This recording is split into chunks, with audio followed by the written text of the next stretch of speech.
Vous écoutez un message enregistré à l'église CVV Paris. Pour plus d'informations, visitez notre site internet cvvparis.fr. J'aimerais vous raconter l'histoire d'un jeune garçon qui naît dans une famille juive et comme tout enfant juif de l'époque, il entend les histoires qu'on lui raconte, l'histoire de ses ancêtres.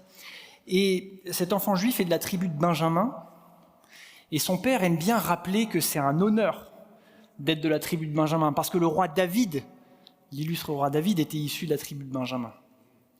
Alors il est certain, ce jeune homme, il est précoce pour son âge. Il va à l'école Talmud Torah, c'est l'école où on apprend la Torah, les 5 premiers livres de la Bible, Genèse, Exode, Lévitique, Deutéronome, Nombre, le nombre Deutéronome.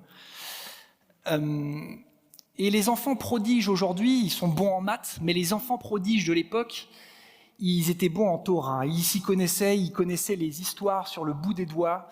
En marchant à l'école, ils récitaient les psaumes. Et cet enfant-là est un enfant prodige. Mais pas qu'une question de connaissance, il baignait également dans toute une culture, un rythme de vie, les prières quotidiennes, le Shabbat, par exemple.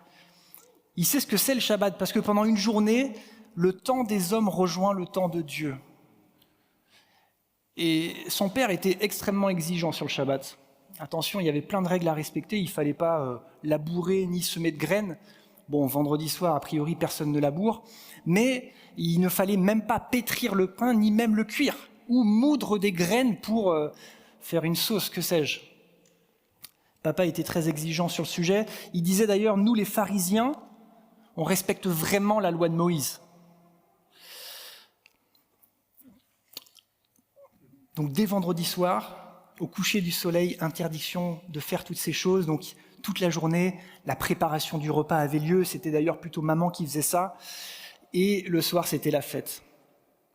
Et il n'y avait pas que les fêtes hebdomadaires, il y avait aussi des fêtes tout au long de l'année. La Torah, l'Ancien Testament, parle d'une bonne douzaine de fêtes qui ponctuent l'année. Alors Yom Kippour, par exemple, la fête du grand pardon, c'est quand Dieu a pardonné le peuple d'Israël d'avoir fabriqué un veau d'or et de l'avoir loué au lieu de l'avoir loué lui. Il y a la fête de Pessah, la Pâque juive, qui fête la sortie du peuple d'Israël de la domination égyptienne. Et il y a aussi Sukkot. D'ailleurs, c'est la préférée de notre petit garçon, parce que pendant 7 jours, il fallait sortir de la maison et dormir dans une cabane. Pas mal. Pour se rappeler que pendant 40 ans, le peuple d'Israël a erré et a vécu sous tente. Alors maintenant, notre jeune garçon, il commence un peu à grandir, il devient un homme. D'ailleurs, il a le droit maintenant de lire des portions de la Torah, avant il n'avait pas le droit. Et il se rend compte, et le problème qu'il se rend compte, c'est que des juifs de son époque, d'autres des juifs, commencent un peu à se détourner de la voie. Ils sont un peu ramollis, c'est un peu des mous des genoux, et ils sont plus aussi fervents qu'ils l'ont été. Ils sont un peu endormis. Et au lieu de... Lui, il savait, nous, on est le peuple saint, on est séparés, on est mis à part. Regarde, on a des règles, nos règles alimentaires. Les autres peuples mangent de tout. Nous, on ne mange pas de tout. Les autres peuples font ce qu'ils veulent. Notre vie, à nous, elle est rythmée. Les autres peuples adorent toutes sortes de dieux. Nous, on n'adore qu'un seul Dieu. Il sait qu'ils sont différents, mais il est désolé de voir qu'une frange des Juifs commence un peu à se ramollir et à vouloir se conformer aux nations environnantes. Une frange des Juifs qui, pour eux, étaient encore très attachés à la parole et à la loi, pensait que la violence serait peut-être un jour nécessaire. Non seulement pour libérer le peuple juif de la domination romaine, commencer à maintenant situer dans le temps où je suis, mais aussi pour extraire peut-être le mal de la nation juive. Et ces juifs-là, on les appelait les zélotes, des zélés. Et ils avaient vraiment à cœur, ils avaient un souci très vif de la fidélité à l'alliance, la fidélité à la loi et au respect du temple. Et notre jeune homme, il sait que peut-être un jour, il faudra passer par la violence. Et il a des histoires dans la tête. Il sait que dans l'Ancien Testament, Dieu, à des moments, utilisait la violence pour exprimer sa colère. Et il pense en particulier à Phinéas. Phinéas, vous le connaissez, fils d'Éléazar, petit-fils d'Aaron. Donc le peuple d'Israël, il est aux portes de la terre promise. Ils sont, tu peux mettre je pense la slide suivante, il me semble d'ailleurs, hein, ouais. Ils sont aux portes de la terre promise dans un pays qui s'appelle Moab. Et certains des Israélites commençaient à flirter avec les Moabites, les filles Moabites, alors que c'était interdit, quoi. Il ne fallait pas se lier avec d'autres personnes que des Israélites. Et un des Israélites ramène dans le camp une Moabite sous les yeux de Moïse. Le texte nous dit ça. Phinehas lui dit non, j'en peux plus, il faut que j'intervienne. Il se lève, il prend une lance et il va. Alors, c'est vrai que je ne vous ai pas dit, mais l'Israélite qui avait ramené la Moabite, il l'a ramenée dans sa tente. C'est pas pour lui montrer comment il avait bien planté et tiré les sardines, hein. C'était pour faire d'autres choses. Phinehas qui voit ça et sous les yeux de Moïse se déplace, prend une lance et les transperce les deux d'un coup de lance. Le texte nous dit « Alors l'Éternel parla à Moïse en ces termes, Phinehas, fils d'Éléazar, petit-fils du prêtre Aaron, a détourné ma colère des Israélites car il a pris vivement à cœur mes intérêts. » Notre jeune homme avait ces histoires en tête. Il se disait que peut-être à un moment donné, la violence devrait être utilisée parce que dans le passé, le Seigneur avait exprimé sa colère comme ça. Aujourd'hui, notre gars, il aurait été fiché S. C'est certain. Il y a même des psaumes qui parlent de Phinehas. Le psaume 106, Phinehas intervint. Et il se dit que peut-être il faut que j'intervienne aussi. Alors notre gars, notre jeune homme, c'est Saul, c'est Paul. Saul, Paul, même combat, c'est la même chose, ok ? C'est la même personne. Et il n'a pas changé de nom, il avait juste deux noms. Il avait un nom qui était plutôt juif, Saul, et un nom qui était plutôt grec, Paul. Des fois, on pense parce que ça nous fait penser à des histoires de l'Ancien Testament où Dieu a renommé des personnes après qu'ils aient eu des rencontres assez incroyables avec le Seigneur, comme Abraham et Abraham, ou Jacob, Israël, qui est devenu Israël. Mais non, Paul, Saul, c'est la même personne. Donc quand je vais dire Saul ou Paul, on parle de la même personne. Alors notre Saul, il a maintenant environ 25 ans, et un homme d'une trentaine d'années, à peine plus âgé que lui, commence à apparaître sur la scène publique et à faire du remous. Un juif lui aussi. Il prétendait qu'il pouvait reconstruire le temple en 3 jours. Blasphème. Il a fallu 46 ans pour le construire, ce temple. Comment il pourrait le reconstruire en 3 jours ? Il enseignait dans le temple et dans les rues, et d'ailleurs il enseignait de sa propre autorité. Parce qu'à l'époque, les juifs, les rabbins, quand ils enseignaient, ils faisaient souvent référence à ce que d'autres rabbins avaient dit avant. Et c'est comme ça qu'ils asseyaient leur autorité. Un tel a dit ceci, et regardez, voilà. Alors que cette personne, ce Jésus, vous vous en doutez, prêchait, parlait de son propre chef et avec sa propre autorité, sans citer des anciens. Certains disaient d'ailleurs, mais d'où lui vient cette sagesse ? Et puis une autre fois, dans le temple, il a fait toute une scène en retournant les stands des vendeurs d'animaux pour les sacrifices. C'était assez inquiétant, se disait Saul quand même. Alors, le maître spirituel de Saul est Gamaliel. Et le maître spirituel de Saul pensait différemment de Saul sur ce Jésus. Il était moins inquiet. On peut lire en Acte 5, on peut mettre la prochaine slide, qu'à un moment donné, les apôtres, dont Pierre, sont amenés devant le tribunal, devant le grand conseil d'Israël, le tribunal religieux, et ils sont accusés d'enseigner les enseignements de Jésus.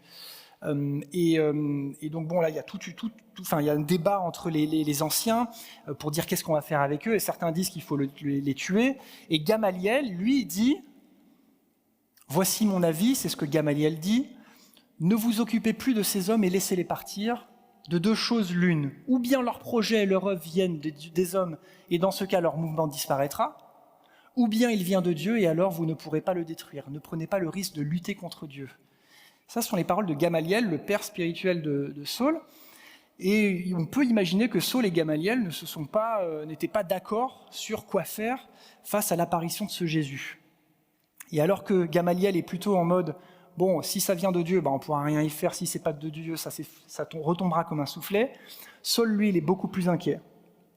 Alors fort heureusement, se dit Saul, les Romains ont fini par mettre la main sur Jésus, ils le crucifient, ils le tuent, affaire réglée. Vraiment ? Il disparaît de la scène publique, mais il y a des rumeurs comme quoi il serait ressuscité. Et puis, des personnes continuent à suivre son enseignement. Il s'appelle les chrétiens. Et il prêche l'enseignement de Jésus dans les synagogues et dans le temple de Jérusalem. Et Paul, là, il est en rage. Il est en rage contre ces chrétiens. Et le soufflet ne retombe pas comme Gamaliel l'avait peut-être imaginé. D'ailleurs, peut-être qu'on ne connaît pas la suite de Gamaliel. Il n'y a pas d'indication dans la Bible, mais peut-être qu'à un moment donné, il s'est tourné vers Jésus, je ne sais pas. Mais on lit dans Acte 9, verset 1, que Paul est marqué qu'il ne pensait qu'à menacer et tuer les disciples de Jésus. Il y a marqué aussi qu'il respirait la menace et le meurtre. Ah, je vais m'en faire un, je vais tuer un chrétien. Il était hors de lui, quoi. Et je pense que c'est parce qu'il avait quelque part peut-être saisi l'enseignement de Jésus.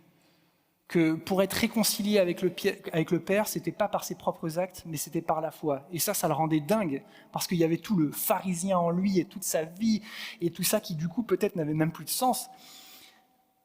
Le zélote en lui était en rage. Alors l'un de ses serviteurs de Jésus, à un moment donné, on fait des fausses accusations contre cette personne, c'est Étienne, et Étienne est amené devant le conseil des anciens, le même conseil des anciens où il y avait Gamaliel avant. Et on lui pose une question, ces accusations sont-elles justes ? Je ne sais pas si vous avez des gens dans votre entourage qui sont comme ça, vous leur posez une question simple et ils vous répondent oui, des tartines. Moi j'ai un ami qui lui pose une question juste un tout petit peu spirituelle, il te prêche quoi.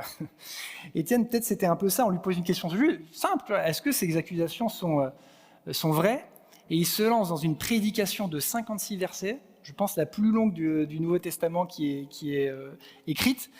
Et il part de l'Ancien Testament, et il raconte tout, et à la fin de son monologue au conseil, il commence à voir en vision Jésus à côté, à la droite du Père, et il raconte cette vision, et là les anciens d'Israël, ils n'en peuvent plus, ils blasphèment, et ils le tirent dehors, sous les yeux de Paul, tout ça, et ils le lapident.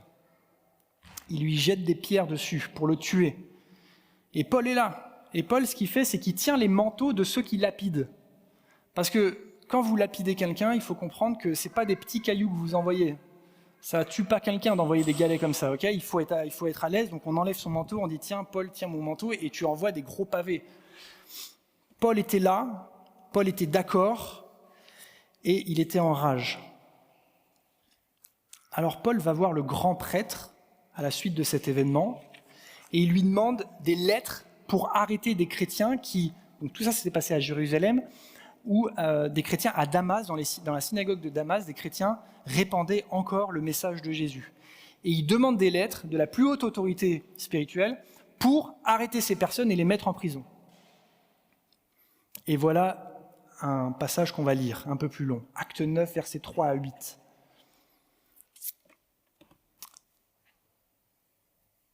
Il se dirigeait vers Damas, et approchait déjà de cette ville quand soudain, il fut environné d'une lumière éclatante qui venait du ciel. Il tomba par terre, on parle de Paul là, il tomba par terre et entendit une voix qui lui disait « Saul, Saul, pourquoi me persécutes-tu ? Qui es-tu, Seigneur ? demanda-t-il. La voix reprit « Je suis moi, Jésus, que tu persécutes. Mais relève-toi, entre dans la ville, et là on te dira ce que tu dois faire. » Ses compagnons de voyage restèrent figés sur place, muets de stupeur. Ils entendaient bien la voix, mais ne voyaient personne. Saul se releva de terre, mais il avait beau ouvrir les yeux, il ne voyait plus. Il fallut le prendre par la main pour le conduire à Damas. Il resta aveugle pendant 3 jours et ne mangea ni ne but. Il en perd la vue, et Saul, le plus orgueilleux, le plus fier, on doit lui tenir la main pour lui montrer la direction, pour le guider. Et pendant 3 jours, il ne mange pas, il ne boit pas. C'était pas un jeûne. Je pense qu'il était en état de choc. Il avait vécu un traumatisme. Et plus tard, on lit dans les Actes des Apôtres que Paul, il dit que l'évangile ne l'a pas reçu des autres apôtres, mais il l'a reçu de Jésus lui-même. Et je pense que pendant ces 3 jours, il y a eu de la discussion. Jésus a dû lui révéler des choses, lui télécharger le message dans sa tête pour qu'il comprenne, parce que très rapidement après, Paul est déjà en train d'enseigner Jésus dans des synagogues. Donc pendant ces 3 jours, il a dû se passer des choses.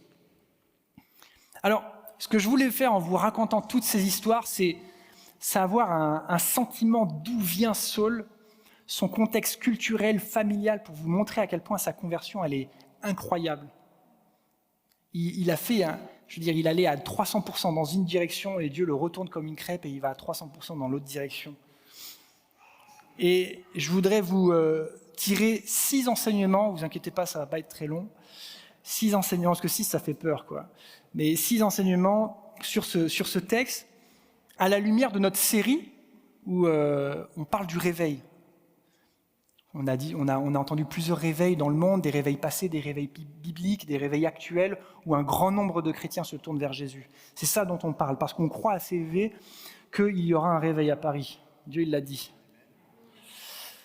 Alors, premier point, sur la route de Damas. La conversion de Paul, elle a lieu sur la route de Damas. C'était pas entre les 4 murs d'une église, c'était pas dans une synagogue, c'était sur la route. Et si on attend que les gens viennent dans l'église et se convertissent ici, je pense qu'on ne verra pas un réveil. Dieu vous a placé à des endroits, vous a placé dans une famille, dans un travail, dans une école, là où vous êtes, et c'est là que l'évangile se répand. Bien sûr, on aura des réunions comme ça où il y aura des non-chrétiens, et là aussi il y aura des conversions, il n'y a pas de problème, mais sur la route de Damas, Paul se convertit, et je pense que quand il y aura un réveil à Paris, ça se passera aussi beaucoup dans les rues. Ayez conscience que là où Dieu vous a placé, il y a des gens qui ont besoin d'entendre l'évangile. Deuxième petit point, la conversion d'un seul peut tout changer. La conversion d'un seul homme a suscité une incroyable expansion du royaume de Dieu. Je veux dire, l'impact de Paul, il est phénoménal. Il a écrit la moitié du Nouveau Testament, il a implanté plein d'églises, les a structurées, il a fait des voyages missionnaires. Je veux dire, notre compréhension de la Bible et de l'évangile aujourd'hui est en grande partie grâce aux écrits de Paul. Je veux dire, un seul homme peut tout changer. Parfois, il suffit d'une seule conversion pour allumer le feu du réveil. Et quand Dieu se choisit une personne pour répandre son royaume, rien ne l'arrête. Amen.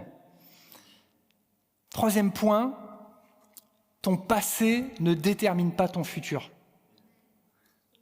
Paul était le champion des pécheurs. Sa vie était tellement loin de ce que Jésus attendait.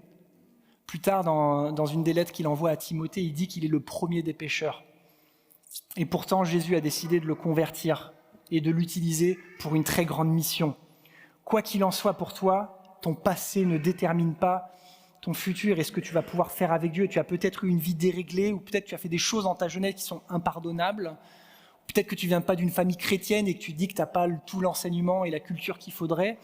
Mais non, les amis, votre passé ne détermine pas votre futur, et Dieu est capable de vous utiliser, quelles que soient les choses que vous avez faites, et même quelles que soient les choses que vous faites en ce moment. Je veux dire, là, Paul se rendait à Damas pour aller mettre des chrétiens en prison.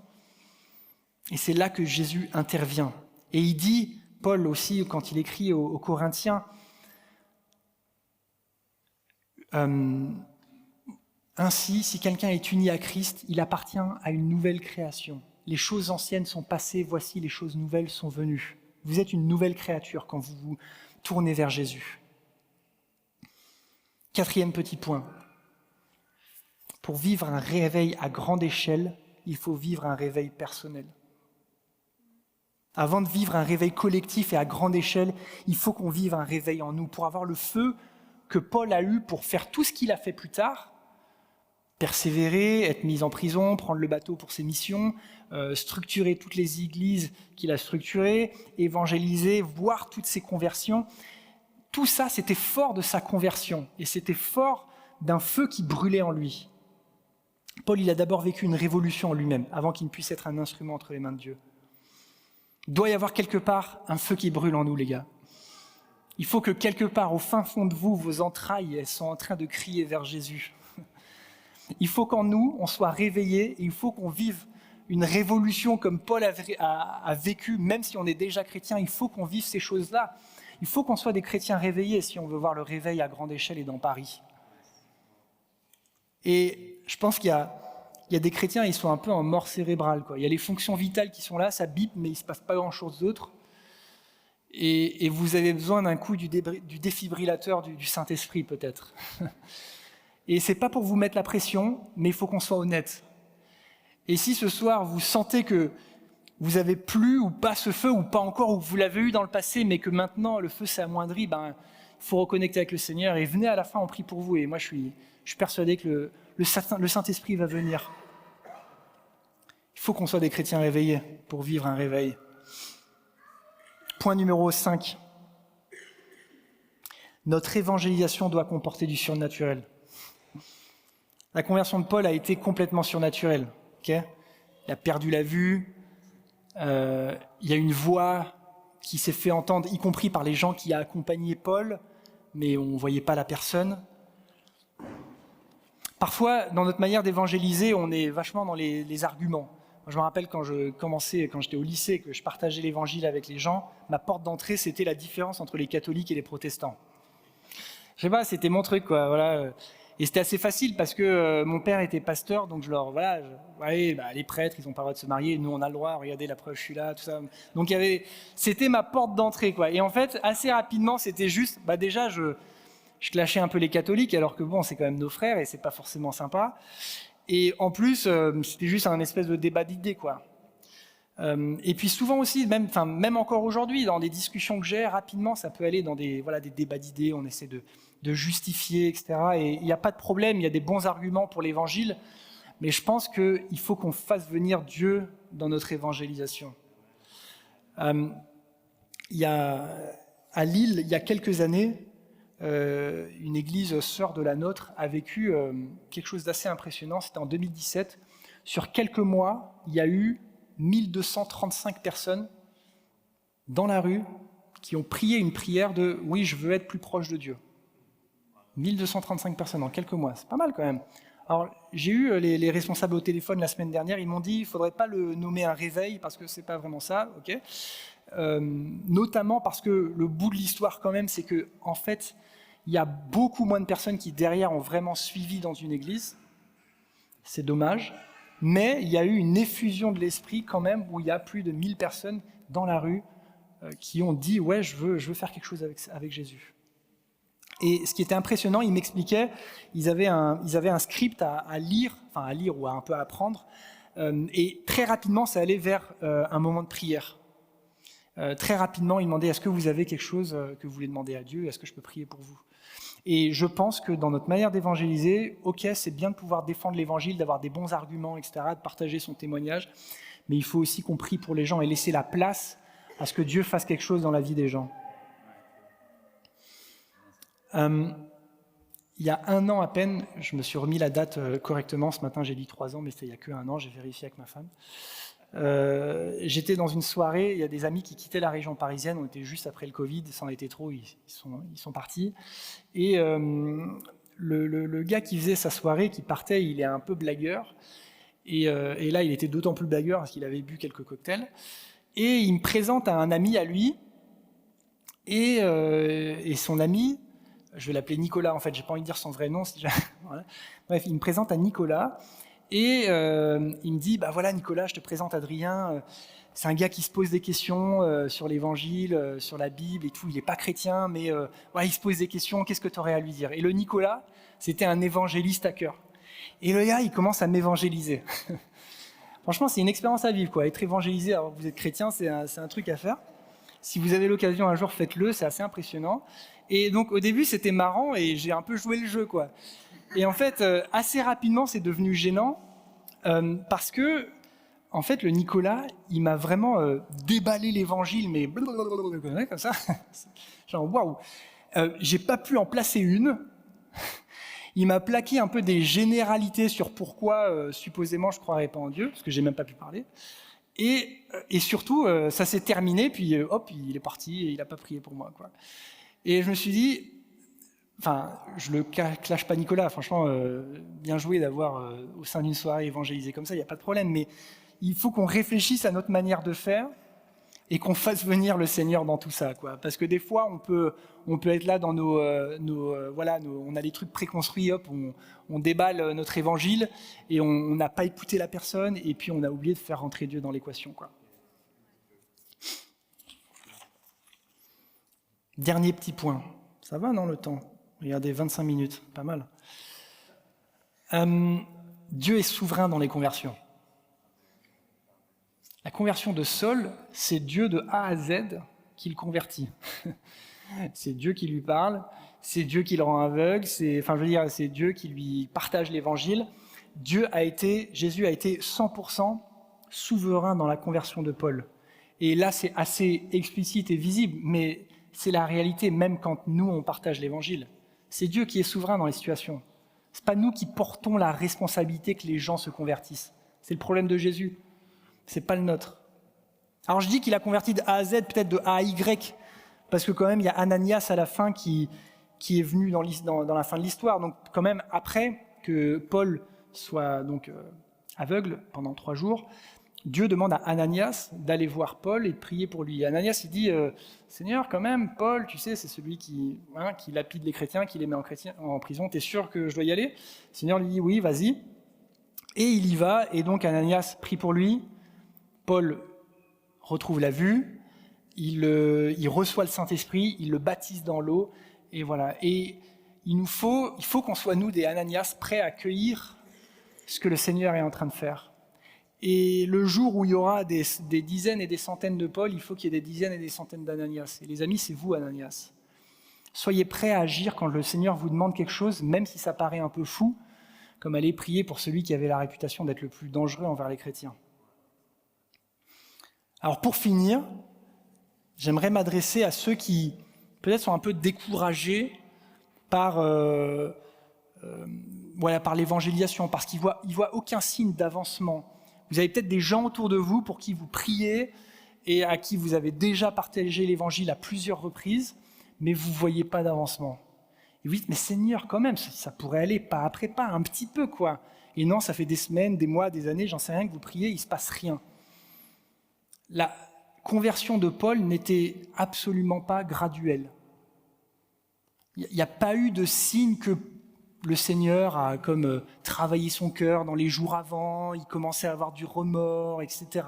Non, le gars, il allait à Damas pour aller mettre des chrétiens en prison. Il n'y avait pas de gradualité dans, je sais pas si ça se dit, dans la conversion de Paul. Donc ne désespérez pas, même si vous ne voyez rien autour de vous pour l'instant, Dieu peut juste décider à un moment de le faire, et hop, ça se fait. Si Paul a vécu une conversion incroyable, Dieu est capable de le faire aujourd'hui.